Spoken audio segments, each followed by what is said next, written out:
المزاج ما فيهاش اي نسبه مراره، فهنبتديها ب 75 جرام من البن الجيتوميلي، هيدينا نفس التيست بتاع الكولومبي بدون اي نسبه مراره.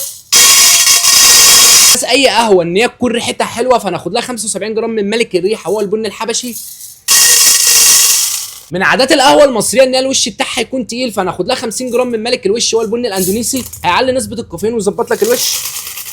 وعلشان الوش يفضل معاك لاخر الفنجان والقهوه تفضل تقيله، هناخد لها 25 جرام من الهند الروبستا. القهوه هتاخد تيست الشوكولاته وريحه الفروت كده لما ناخد لها 25 جرام من البن الهند الارابيكا اللي في اخر درجات الوسط بيدي طعم الشوكولاته. حابين نحوج التوليفه ديت، هناخد لها 10 جرام من الحبان للربع كيلو. عودين من القرنفل بيخلوا ريحه القهوه حلو.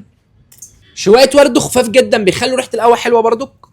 واحده من جوز الطيب بتدي طعم حلو للقهوه ومزازه كده. ولو انت بتروح الجيم او عايز حاجه تديك طاقه وباور، خد لها عود من الجينسنج كده وكسره وانزل بيه في قلب الخلطه.